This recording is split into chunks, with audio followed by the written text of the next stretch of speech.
श्री गुरुभ्यो नमः। नमस्कार दोस्तों, आप सभी का स्वागत है। आज हम बात करेंगे एक ऐसे पावन पर्व की जो केवल एक त्योहार नहीं बल्कि ज्ञान, संस्कार और जीवन की सही दिशा का उत्सव है।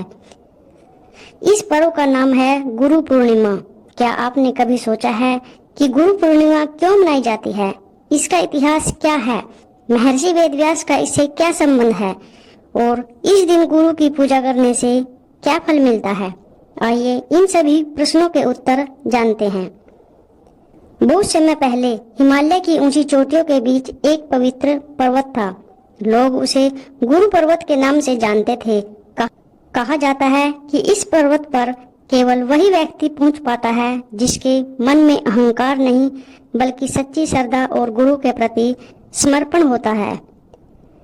पर्वत की चोटी पर एक महान तपस्वी गुरु रहते थे। उनके दर्शन मात्र से लोगों के जीवन का अंधकार दूर हो जाता था। दूर दूर से लोग अपनी समस्याएं लेकर आते थे, लेकिन गुरु सभी को एक ही बात कहते, संसार का सबसे बड़ा तीर्थ गुरु का ज्ञान है। जो अपने गुरु का सम्मान करता है उसके जीवन में सफलता स्वयं चलकर आती है। उसी राज्य में अर्जुन नाम का एक युवक रहता था। वह मेहनती था, लेकिन उसके जीवन में हमेशा असफलता ही आती थी। खेती में नुकसान, व्यापार में घाटा और परिवार में अशांति ने उसे निराश कर दिया था। एक दिन गांव के एक वृद्ध ने उससे कहा, यदि जीवन बदलना चाहते हो तो गुरु पर्वत पर जाओ। वहां रहने वाले महात्मा तुम्हें सही मार्ग दिखाएंगे। अर्जुन ने निश्चय किया और अगले ही दिन यात्रा पर निकल पड़ा।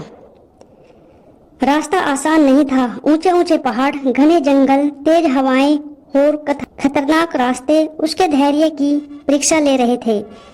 कई बार उसने सोचा कि लौट जाए, लेकिन उसे वृद्ध की बात याद आती रही। चलते चलते उसने देखा कि एक बूढ़ा व्यक्ति भारी लकड़ियों का गट्ठर उठाने की कोशिश कर रहा है। अर्जुन ने बिना सोचे उसकी सहायता की। बूढ़े ने मुस्कुराकर कहा, बेटा, दूसरों की सेवा करने वाला कभी खाली हाथ नहीं लौटता। कुछ दूरी पर उसे एक घायल हिरण दिखाई दिया। उसने उसका उपचार किया और सुरक्षित स्थान पर पहुंचाया। आगे बढ़ा तो एक भूखा साधु मिला। अर्जुन ने अपना बचा हुआ भोजन भी उसे दे दिया। अब उसके पास स्वयं के लिए कुछ नहीं बचा था, फिर भी उसके चेहरे पर संतोष था। कई दिनों की कठिन यात्रा के बाद वह गुरु पर्वत की चोटी पर पहुंचा। वहां एक तेजस्वी महात्मा ध्यान में लीन थे। अर्जुन ने उसके चरणों में प्रणाम किया। महात्मा ने आंखें खोली और मुस्कुराकर कहा, अर्जुन, मैं तुम्हारी प्रतीक्षा कर रहा था। अर्जुन आश्चर्यचकित हो गया। गुरुदेव, आप मेरा नाम कैसे जानते हैं? गुरु बोले, जो व्यक्ति सेवा, दया और त्याग के मार्ग पर चलता है उसकी पहचान स्वयं ईश्वर करा देते हैं। अर्जुन ने अपनी सारी परेशानियां बताई और पूछा, गुरुदेव, मेरे जीवन में इतनी कठिनाइयां क्यों हैं? गुरु ने पास रखे दो मिट्टी के घड़े दिखाए। एक घड़ा पूरा भरा हुआ था और दूसरा खाली। उन्होंने कहा, जो घड़ा पहले से भरा हो उसमें नया जल नहीं डाला जा सकता। उसी प्रकार अहंकार और शिकायतों से भरे मन में ज्ञान प्रवेश नहीं करता। फिर गुरु ने खाली घड़े में निर्मल जल भरा और बोला, यदि मन को विनम्र बना लो तो ईश्वर का ज्ञान स्वयं उसमें भर जाता है। अर्जुन ने पूछा, गुरुदेव, सफलता का सबसे बड़ा रहस्य क्या है? गुरु मुस्कुराए और बोले, 3 बातें कभी मत छोड़ना। पहली, अपने माता पिता का सम्मान। दूसरी, अपने गुरु की आज्ञा पालन। तीसरी, सत्य और परिश्रम का मार्ग। उन्होंने आगे कहा, धन कभी स्थायी नहीं होता, लेकिन ज्ञान जीवन भर साथ रहता है। जो गुरु का सम्मान करता है उसके जीवन में विवेक, शांति और समृद्धि अपने आप आती है। कुछ दिन गुरु की सेवा करने के बाद अर्जुन वापस अपने गांव लौट आया। अब उसका व्यवहार पूरी तरह बदल चुका था। वह हर कार्य धैर्य, ईमानदारी और श्रद्धा से करने लगा। उसने पहले अपने माता पिता का आशीर्वाद लिया, फिर मेहनत से खेती शुरू की। कुछ दिन गुरु की सेवा करने के बाद अर्जुन वापस अपने गांव लौट आया। अब उसका व्यवहार पूरी तरह बदल चुका था। वह हर कार्य धैर्य, ईमानदारी और श्रद्धा से करने लगा। उसने पहले अपने माता पिता का आशीर्वाद लिया, फिर मेहनत से खेती शुरू की। धीरे धीरे उसकी फसल लहराने लगी, व्यापार में लाभ होने लगा, परिवार में प्रेम और शांति लौट आई।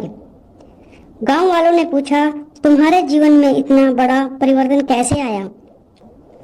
अर्जुन मुस्कुराकर बोला, गुरु पर्वत ने मुझे कोई जादू नहीं दिया। वहां मैंने सीखा कि सबसे बड़ा चमत्कार गुरु का ज्ञान और अपने कर्मों की शुद्धता है। समय बीतता गया और अर्जुन स्वयं भी लोगों को सही मार्ग दिखाने लगा। उसने कभी अपने गुरु को नहीं भुलाया। कहते हैं कि आज भी जो व्यक्ति सच्चे मन से गुरु का सम्मान करता है, सेवा करता है और ज्ञान को जीवन में अपनाता है, उसके जीवन के कठिन रास्ते भी आसान हो जाते हैं। इस कथा से हमें शिक्षा मिलती है, गुरु का स्थान जीवन में सर्वोच्च है। सेवा और विनम्रता सबसे बड़ा धन है। सच्चा ज्ञान ही जीवन का वास्तविक प्रकाश है।